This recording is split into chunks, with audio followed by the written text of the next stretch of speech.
하나님의 말씀 보겠습니다. 욥기 26장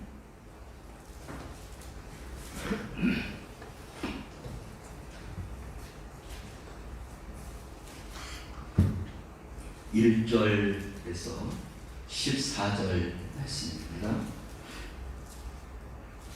욥기 26장 1절에서 14절 말씀입니다. 찾으셨으면 아멘. 우리 함께 말씀을 공동합니다. 욥이 대답하여 이르되 내가 힘없는 자를 참 잘 도와주는구나. 기력 없는 팔도 참 잘도 구원하여 주는구나.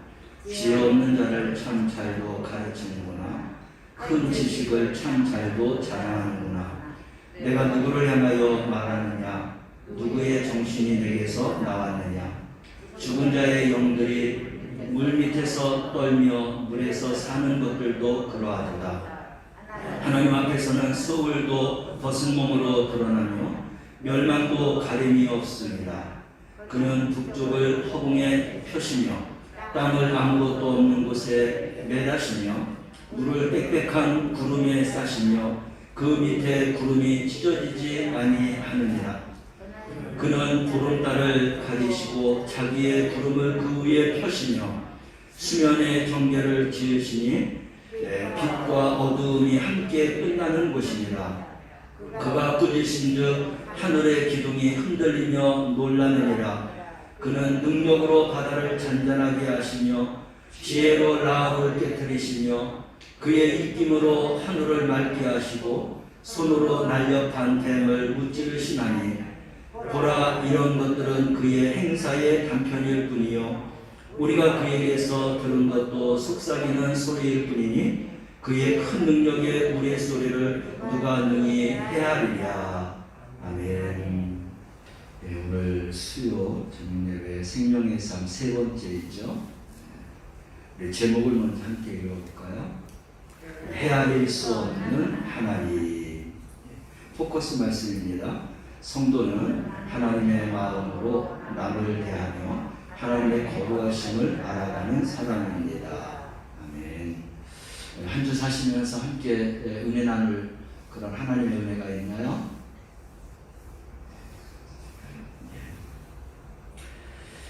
한 교회학교 선생님들이 학생들을 이끌고 선교 여행을 떠나게 되었는데 그냥 떠날 수는 없기 때문에 그 나라 언어도 열심히 공부했고 또 그 나라 역사도 좀 공부했고 기독교 인구가 얼마나 되는지 또 얼마나 기독교의 복음을 받아들이는지 그러한 이제 것들을 잘 공부하고 아이들을 데리고 그래서 선교 여행을 떠났습니다.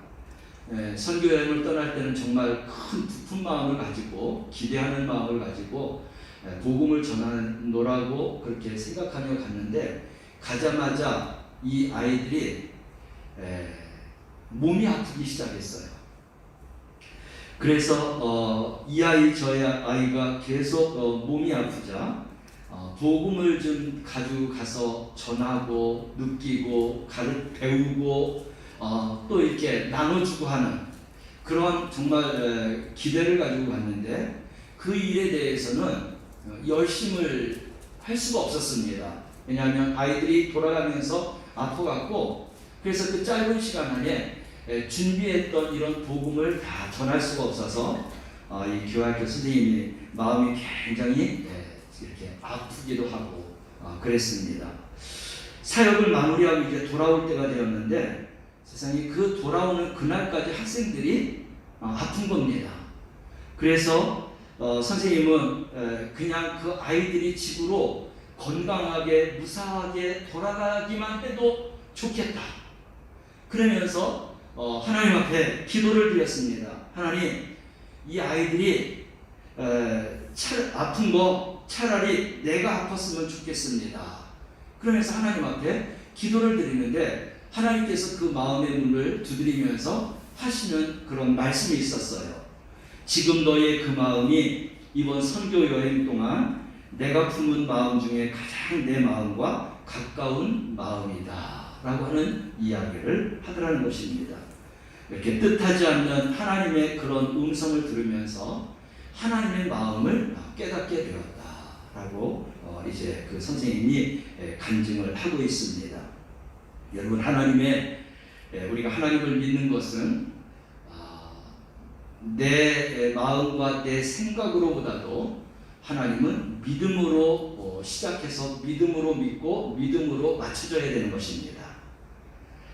그래서 우리가 하나님 앞에 나올 때에도, 찬송할 때에도, 기도할 때에도, 하나님의 말씀을 들을 때에도, 그 말씀을 지켜 행할 때에도 빠지지 말아야 될 가장 중요한 것, 모든 것을 다 믿음으로 감당해야 한다라고 하는 것을 우리가 잊지 마시기를 바랍니다.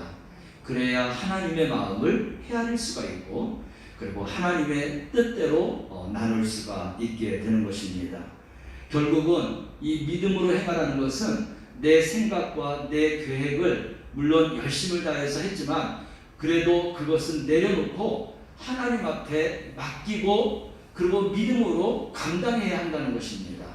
그래야 하나님께서 그 믿음을 보시고 그 일을 하나님이 진행시켜 주시고 그 일들을 잘 이루어가도록 그렇게 도우시는 그런 하나님이시라는 거죠.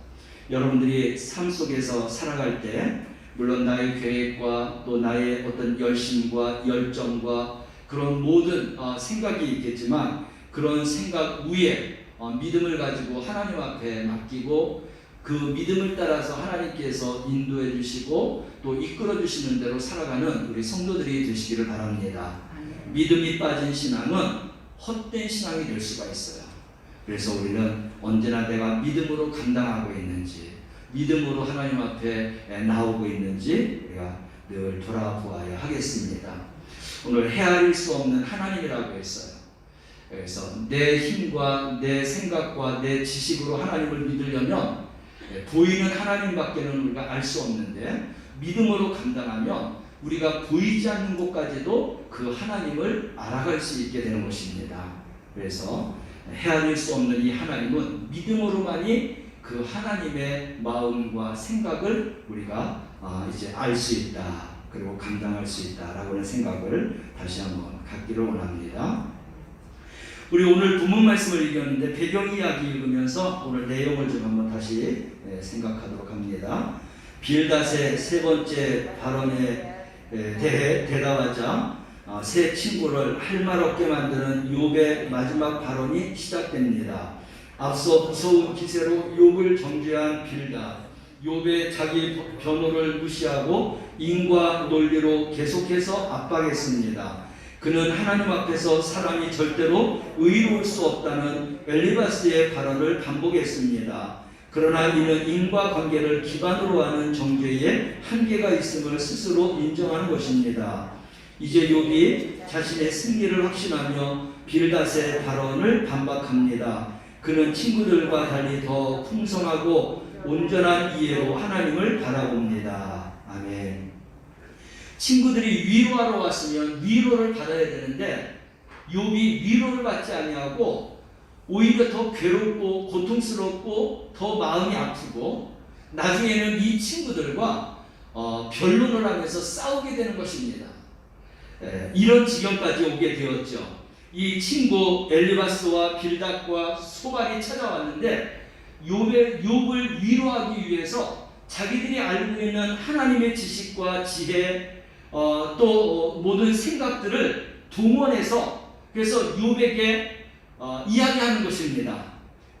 위로하기 위해서 이야기를 꺼냈지만 결국은 너의 그런 재산이 빼앗기고 그리고 종들이 죽고 자녀가 죽고 내가 이렇게 피부병까지 걸려서 죽지 못해 사는 바로 이 지경은 내가 죄를 졌기 때문이다. 그러니까 그 죄를 회개하라. 그러면 하나님이 혹시나 너를 용서해 주실까 하다. 그렇게 세 친구는 줄기장창 그 인과응보에 대한 그런 진리만을 욥에게 이야기하는 겁니다. 근데 욥은 친구들이 그렇게 이야기할 때 나는 정말 하나님 앞에서 물론 죄를 졌지만 그 죄에 대해서 순간마다 정말 시간마다 속죄제를 드리고 예배를 드리면서 그리고 하나님 앞에 회개하며 그런 삶을 살았다. 내가 죄로 인하여서 고난받는 게 아니라 내가 생각했을 때는 하나님의 계획과 섭리가 있어서 내가 이런 고난을 받는 것이다. 그 생각, 욥의 생각과 친구들의 생각이 이게 서로가 안 맞아서 서로 이렇게 변론하고 주장하고, 그리고 나중에는 정말 싸우지 못한 게 아니라 자기들의 그런 의견들을 반박하면서, 그래서 마음으로 생각으로 그렇게 싸웠다라고 말할 수 있겠어요. 엘리바스는 그런 마음의 정리를 욥에게 3번이나 이야기했어요. 우리 25장까지 보면 엘리바스는 3번 이야기했고 소발도 3번 이야기했습니다. 빌닷이, 그리고 소발은 2번 자기 의견을 이야기했는데 똑같은 이야기예요. 이 세상은 인과 응보다 의롭지 않은 자들, 의롭게 살아가야 되지만 이 땅에는 의로운 자가 없다. 그리고 죄로 인하여서 이러한 이제 어려움이 찾아오고 고통이 찾아오는 것이다 라고 이야기하는 그 이야기를 듣고 욥은 바로 그런 이야기에 대해서 반박을 하는 것이죠. 오늘도 26장에는 그런 반발인 것입니다. 그래서 하나님의 권능과 위엄에 대한 그런 말을 건네면서 이제 욥은 자기의 그런 논리를 펴서 변론하는 말씀이 오늘 26장인데, 우리 문제를 풀어가면서 그 내용을 좀 구체적으로 보도록 하겠습니다. 먼저 관찰과 묵상 1번 문제를 보겠습니다. 빌닷의 3번째 발언을 들은 후 욥은 어떤 말로 변론을 시작했나요? 1절에서 4절 말씀, 우리가 성경을 좀 한번 읽어보면, 욥이 대답하여 이르되 내가 힘없는 자를 참 잘도 도와주는구나. 기력 없는 팔을 참 잘도 구원하여 주는구나. 지혜 없는 자를 참 잘도 가르치는구나. 큰 지식을 참 잘도 자랑하는구나.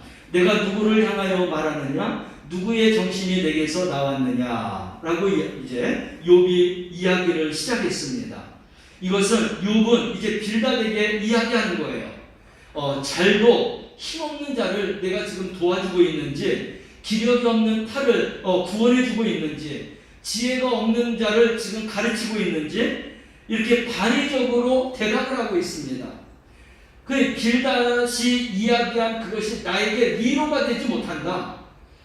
그리고 그것이 답이 될 수가 없다라고 하는 것입니다. 단지 네가 이야기하는 그 이야기를 가만히 내가 들어보니까 네 지식을 자랑하는 것이지 진정 나를 위로하는 이야기가 아니다 라고 하고 있어요. 우리도 위로한다고 하면서 진정으로 위로하지 않고 내 자랑하는 사람들도 있어요. 하나님의 말씀을 가르쳐야 되는데 말씀보다도 내 자랑하고 내 경험을 이야기하는 그런 경우도 많습니다. 우리가 성경을 가르치고 또 설교를 하고 할 때 보면은 하나님의 말씀에 초점을 맞춰야 되는데 그 초점보다도 자기 이야기로 끝나는 경우가 있는데, 지금 욥을 위로한 이 세 친구들은 너희들이 알고 있는 그 지식이 하나님의 진리는 맞는데 그 말로 인하여서 내가 위로를 받고 소망을 갖게 해야 되는데 오히려 너희들이 전해주는 그 이야기가 나에게는 더 상처가 되고 아픔이 되고 괴롭고 고통스럽다는 거예요. 그래서 너희들이 그렇게 이야기한 거는 내가 생각했을 때 너희들 자랑하는 것밖에는 되지 않는다 라고 이야기하는 겁니다. 그래서 너희들이 아는 그런 지식에 대해서 나도 충분히 안다.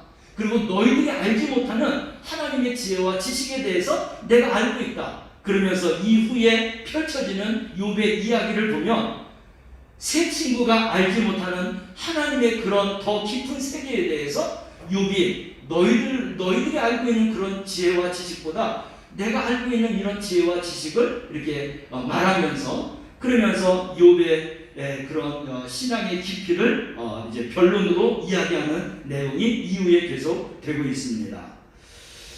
그래서 결국은 이 친구들이 이야기하는 것은 나에게 위로 주는 게 아니라 너희들 스스로가 자랑하는 것밖에는 되지 않는다. 그래서 위로가 되는 게 아니라 내 마음이 더 아프고 괴롭다라고 하는 대답인 것입니다.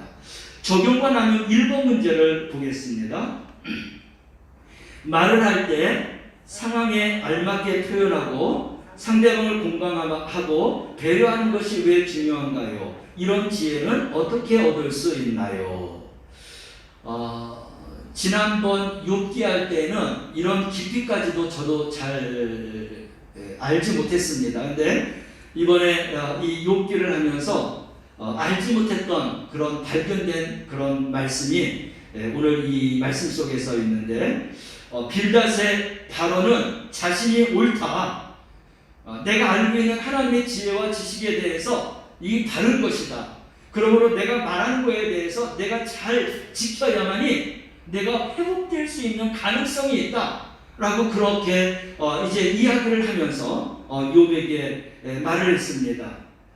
그렇지만 욥은 그 이야기를 들으면서 우리가 욥기 15장 20절 말씀을 가보면, 우리 함께 넘겨봐 주시게, 여기 잠언 15장 23절이죠. 우리 함께 읽어볼까요?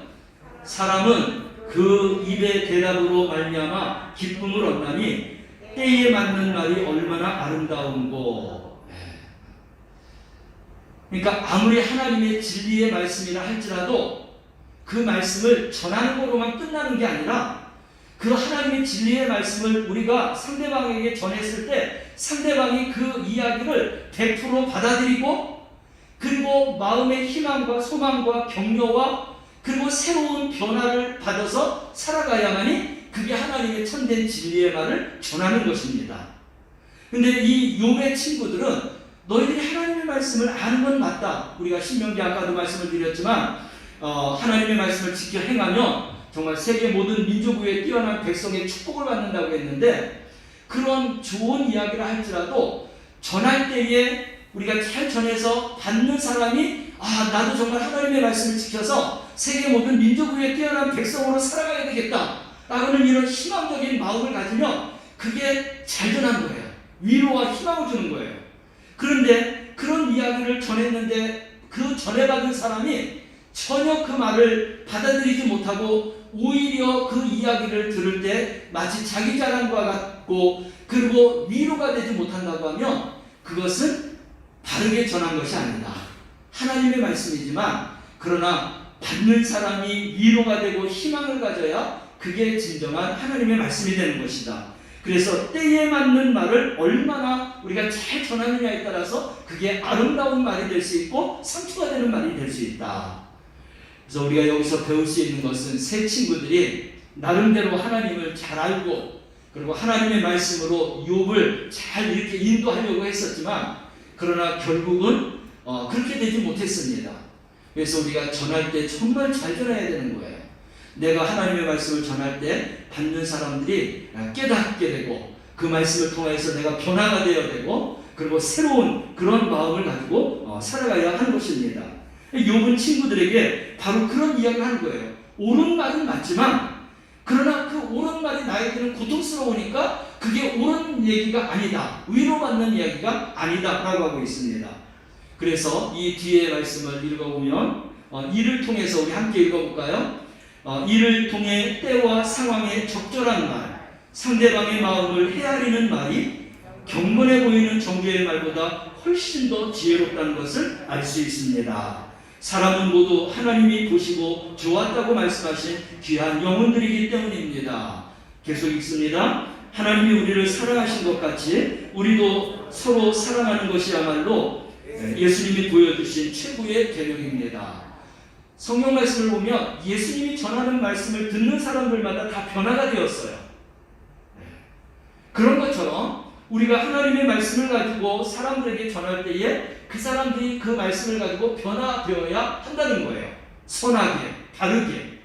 그렇지 못한다고 하면 우리는 말을 잘못 전달하는 것이 되고 오히려 안 하기만 못한 것이 되는 것입니다. 그래서 이제 하나님의 복음을 전할 때에 우리가 이제 복음을 받고 예수 믿고 구원받고 천국 가는 이 복음을 전하는데 그 복음을 전할 때 그 받는 사람들이 정말 달게 받을 수 있도록 우리가 잘 지혜롭게 말을 전달할 수 있는 사람이 되시기를 바랍니다. 욥의 친구들을 통해서 똑같은 말이라도 정말 다른 말이라도 상대방이 듣고 그 말을 기쁨으로 받을 수 있는 그런 말이 되었도록 내가 전하여야 되는 것이 참된 말이다 라는 것을 우리가 배우고 깨닫기를 바랍니다. 관찰과 묵상 두 번째 문제를 함께 보겠습니다. 욥은 하나님의 광대하신 섭리를 묘사하면서 하나님의 크신 능력과 지식에 관해 어떤 결론을 내렸나요? 욥의 친구들도 하나님에 대한 지혜와 지식이 풍부했어요. 그런데 그 모든 이야기들을 자기들의 지식을 총동원해서 욥에게 이야기했지만 욥은 이미 그런 지식과 지혜의 말씀을 다 알고 있었고 뿐만 아니라 욥의 친구들은 눈에 보이는 대로 귀에 들은 대로 또 자기들이 공부한 대로 자기들이 습득한 대로의 그런 지식을 전했습니다. 그런데 그 욥의 친구들보다는 욥이 하나님에 대해서, 진리에 대해서, 다른 말에 대해서 더 많이 알고 있다는 거예요. 무엇보다도 욥은 영적인 하나님의 깊은 세계까지 알고 있었습니다. 그러기에 욥의 친구들이 자기들의 지혜와 지식을 총동원해서 욥을 위로한다라고 이야기했지만 아직 욥의 그 깊은 신앙까지 미치지 못했기 때문에 욥이 위로를 받을 수가 없었던 거예요. 그래서 오늘 이 욥의 그 하나님을 깊이 아는 그 지혜의 말씀이 7절에서부터 14절 말씀입니다. 우리 한번 이 말씀을 읽으면서 욥이 가졌던 하나님에 대한 그 지식이 얼마나 깊은 지식을 갖고 있었는지 우리가 한번 읽으면서 생각하도록 하겠습니다. 7절부터 14절 말씀. 그는 북쪽을 허공에 펴시며 땅을 아무것도 없는 곳에 매다시며 물을 빽빽한 구름에 싸시나 그 밑에 구름이 찢어지지 아니하느니라. 그는 보름달을 가리시고 자기의 구름을 그 위에 펴시며 수면의 경계를 그으시고 빛과 어둠이 함께 끝나는 곳이니라. 그가 꾸짖으신 즉 하늘 기둥이 흔들리며 놀라니라. 그는 능력으로 바다를 잔잔하게 하시며 지혜로 락을 깨뜨리시며 그의 입김으로 하늘을 맑게 하시고 손으로 날렵한 뱀을 무찌르시나니 보라, 이런 것들은 그의 행사의 단편뿐이요 우리가 그에게서 들은 것도 속삭이는 소리일 뿐이니 그의 큰 능력의 우리 소리를 누가 능히 헤아리요. 욥이 알고 있는 이 정말 우주 만물의 그런 세계를 하나님이 지으셨으며 그리고 주관하시고 통치하시고 다스리시고 섭리하시고 주권을 가지고서 하나님께서 이 모든 것들을 다 운행하시는 그런 하나님이시라고 하는 것을 지금 이야기하고 있는 것입니다. 내가 그만한 지식을 가졌음에도 불구하고 내가 가진 이 지식은 하나님의 그 모든 것을 다 헤아리지 못한다는 거예요. 그래서 14절 말씀이 바로 그것이에요. 내가 하나님의 깊은 세계도 알고 있지만 내가 알고 있는 것은 하나님의 그런 지식의 단편밖에는 내가 지금 알고 있지 못하고 있다는 겁니다. 그리고 마지막 보면 그의 큰 능력의 우리의 소리를 누가 능히 헤아리요. 하나님의 그런 세계를 헤아릴 수도 없다는 것입니다. 이런 깊은 영적인 하나님의 세계, 그런 하나님의 지혜와 지식을 갖고 있는 이 욥은 친구들의 그런 이야기를 들었을 때 그들이 또 다른 영적인 세계에 대해서 모르고 세상에서 이야기하는 그런 인과응보와 권선징악을 가지고 자기를 판단하고 또 자기를 정죄하는 것에 대해서 마음이 아프고 괴롭다라는 것입니다. 그래서 오늘 이제 욥이 가졌던, 그리고 오늘 새벽에도 말씀을 드렸지만 예수 그리스도가 이 땅에 오셔서 고난을 받으신 그 이유에 대해서 말씀을 드렸을 때에 우리는 하나님의 그러한 말씀도 물론 인과응보의 그런 말씀도 있지만 그거 외에도 고난을 통해서 우리에게 주시는 하나님의 계획과 섭리가 더 크고 더 깊고 높다라고 하는 것을 우리가 깨달아 알아가며 그런 하나님을 우리가 다시 한번 이제 알고 하나님을 믿는 우리 성도가 되어야 하겠습니다. 그래서 욥은 빌다시 말한 그 지식이 너희들이 말한 지식이 너무나 얕다. 초보적인 기본적인 지식이다. 내가 너희들이 말하는 그 이상으로 나는 하나님의 세계와 하나님의 그런 영적인 세계도 내가 알고 있다. 그래서 인과응보와 권선징악의 그런 하나님의 세계만이 아니라 우리가 알지 못하는 하나님의 그런 계획과 섭리가 있다는 것도 알아야 된다. 내가 지금 그런 것을 알고 있는데, 그래서 하나님 앞에 기도했는데 하나님이 묵묵부답하시기 때문에 내가 너희들에게 시원하게 이야기를 못한다는 거예요. 그 묵묵부답한 것은 하나님이 사탄에게 이런 고난을 허락하셨기 때문에 마지막까지 하나님은 참고 계시는 거예요. 말씀을 안 하고 계시는 거예요. 그래서 욥이 마지막까지 이김으로 말미암아서 이제 그 끝에 가보면 욥의 친구들을 찾아가서 하나님이 말씀합니다. 너희들이 욥에 대해서 이야기했는데 그러면서 책망을 해요. 그리고 욥에게 많은 것을 이제 허락하게 하셔서 다시금 축복의 그런 욥으로 마치는 그런 내용으로 욥기가 끝나게 되는데, 그렇습니다. 우리가 하나님의 말씀을 이렇게 지금까지 잘 알고 있지만 우리가 아는 것보다도 하나님의 세계를 모르는 게 더 많다라는 것이에요. 그래서 우리는 욥의 친구들처럼 눈에 보이는 대로만 판단하지 말고, 눈에 보이지 않는 것이 더 영원한 것이고 더 크고 높은 것이기 때문에, 깊은 것이기 때문에 그런 하나님의 세계를 우리가 알아가야 하는 것입니다. 근데 그 알아가는 것은 어떻게 알아갈 수 있느냐? 우리가 배우는 것이 아니라 믿음으로 알아갈 수 있다는 거예요. 모든 일을 믿음으로 행할 때에 하나님은 믿음을 통하여서 하나님은 당신을 우리에게 나타내 보여주시는 것입니다. 그래서 욥이 가졌던 그 하나님의 영적인 세계는 믿음으로 말미암아서 그가 하나님의 세계를 깨닫게 되고 알게 되고 경험하게 되고 체험했던 것이죠. 그것을 이야기하고 있는데, 우리 사랑하는 성도들이 이번 욥기를 통해서 욥이 가졌던 그런 깊은 영적인 세계와 하나님의 그런 더 높고 더 깊은 그런 하나님의 세계를 알고 우리가 살아갈 수 있는 성도들이 되시기를 주님의 이름으로 축원합니다. 적용과 나눔 문제를 보겠습니다. 두 번째, 적용과 나눔입니다. 함께 읽어볼까요? 하나님의 섭리를 이해하지 못했다가 뒤늦게 깨달은 적이 있나요? 내 생각을 뛰어넘는 하나님의 경륜을 경험한 일을 나누어 보세요. 저는 욥기를 통해서 하나님이 10년 동안 목회를 하기 전에 10년 동안 정말 많이 연단을 하셨구나라는 것을 깨달았어요.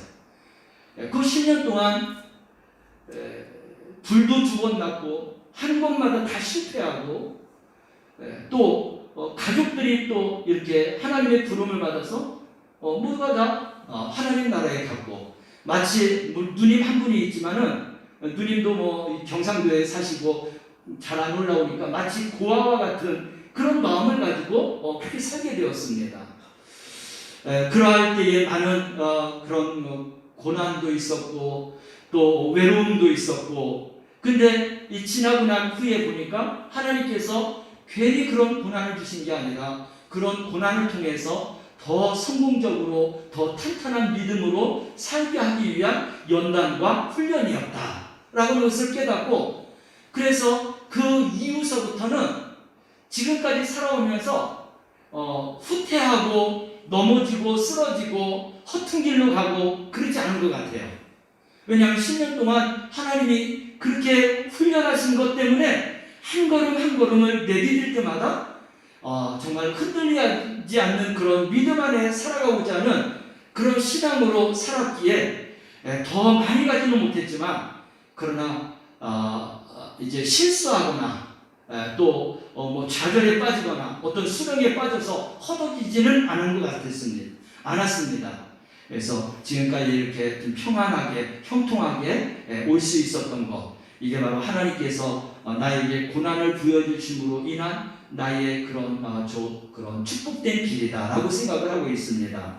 우리 사랑하는 성도들도 하나님의 섭리를 내가 고난당하고 있는 지금 이 시점에서 내가 아무리 생각해봐도 하나님 앞에 죄진 것도 없고 하나님을 서운하게 한 것도 없고 내가 못 산 것도 없고 내가 나쁜 마음 먹은 것도 없는데 왜 나에게 이런 고난과 아픔이 찾아오느냐, 이해할 수 없는 이러한 일들이 있다 할지라도 우리가 믿음이 흔들리지 않고 하나님을 향한 그런 믿음이 분명하다고 하면, 이것은 하나님의 계획과 섭리 속에서 우리에게 고난과 고통을 통해서 우리를 더욱더 순금 같은 믿음으로 거듭나게 해서 하나님의 사람으로 세우기 위한 하나님의 그런 계획과 섭리라는 것을 알고 우리가 흔들리지 않는 믿음과 신앙으로 계속해서 전진해 나가는 우리 성도들이 되시기를 바랍니다.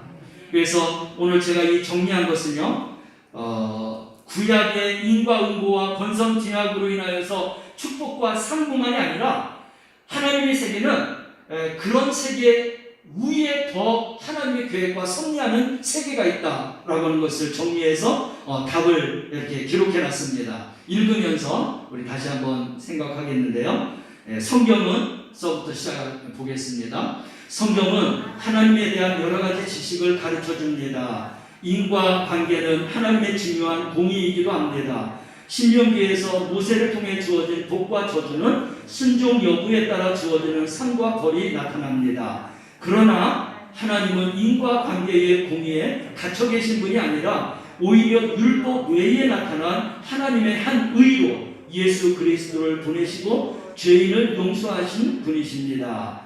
성도의 삶은 곧 하나님의 거룩하심을 경험하는 삶입니다. 하나님은 우리의 생각보다 높으시고 광대하시며 깊은 뜻을 이루시는 분입니다. 인간은 하나님이 보여주시는 만큼 하나님을 이해하고 발견할 수 있을 뿐입니다. 우리는 계획이 일그러지고 예상하지 못한 상황이 펼쳐지며 이해할 수 없는 고난이 찾아올 때 더 커다란 하나님의 계획하신 뜻을 알게 됩니다. 하나님의 거룩하심은 도덕적으로 힘이 없다는 차원이 아니라 인간의 생각으로 측량할 수 없는 분이라는 점에서 거룩하시다고 할 수 있습니다. 아멘. 예수님 이야기만 할게요. 예수님은 하나님이세요. 이 땅에 내려오시면서 이름을 바꿔서 예수 그리스도의 이름으로 이 땅에 오셨습니다. 하나님이시라고 하면 이 땅에 왔을 때 이 땅의 모든 백성들로 인하여서 대접을 받아야 돼요. 존경과 또 경배를 받아야 돼요. 만왕의 왕이 되시고 만유의 주가 되십니다. 그런데 그 예수님이 죄도 안 졌는데 고난을 받고 십자가에서 죽으셔야 돼요. 우리가 인간적인 눈으로 보면 말도 안 되는 거예요. 하나님의 진리의 말씀하고는 전혀 상관없는 그런 예수님의 그런 죽으심이십니다. 그런데 죽음으로 끝나면 그거로서 우리가 그냥 생각하고 이해하지 않아도 그냥 그거로 우리가 마감하면 될 텐데 우리 예수님이 그런 고난 가운데에서 죽으시고 사셨다는 거예요. 그리고 하나님 보좌 우편에 올라가셔서 하나님 우편에서 함께 그 영광의 보좌에서 앉아서 영광을 받으신다는 것입니다. 예수님이 당하신 고난은 하나님의 계획과 섭리 속에서 받은 고난이에요. 할렐루야. 욥이 받은 고난은 그가 죄를 범해서 벌을 받은 게 아니라 하나님의 계획과 섭리로 인한 고난입니다. 근데 욥은 그 고난에서 이겨냈어요. 할렐루야. 그래서 우리 하나님이 뭐라고 했어요? 봐라, 내가 동방에 사는 욥을 보았느냐라고 했어요. 그만큼 믿음으로 하나님은 자신 있었기 때문에 그래서 사단이나 모든 사람들에게 욥을 보라는 거예요. 하나님의 믿음의 사람이 어떤 사람인가라는 것을 보여주시기 위한, 자랑하기 위한 그런 하나님의 뜻이 이 욥기에 담겨져 있다는 것입니다. 그렇다면 우리 모두가 다 욥과 같은 성도가 되시길 바랍니다. 어떤 고난이 온다 할지라도 내가 하나님을 향했던 이 믿음이, 처음 믿음이 끝까지 변함없이 우리가 믿음으로 나아갈 때 모든 사람 앞에서 하나님께서는 봐라, 나의 사람, 그리고 나를 이제 경배하고 나를 믿는 그런 아무개를 봐라. 그러면서 하나님이 정말 자랑하실 만한 그런 성도로서 우리가 세움받기를 원합니다. 우리 예수님도 고난에서 이기시고 만왕의 왕이 되시고 만유의 주가 되시는 이름을 받았어요. 우리에게도 그런 이름은 아니더라도 그런 영광을 믿음을 지킨, 고난 속에서도 믿음을 지킨 우리 성도들에게도 그런 영광을 우리에게 허락해 주실 줄로 믿습니다. 이런 영광을 바라보면서 이 욥기를 통해서 무엇보다도 어떤 고난이 찾아온다 할지라도 흔들리지 않는 그런 믿음으로 끝까지 사수하여서 하나님 앞에 설 때에 하나님께서 자랑할 수 있는 그런 성도로 세움받기를 주님의 이름으로 축원합니다.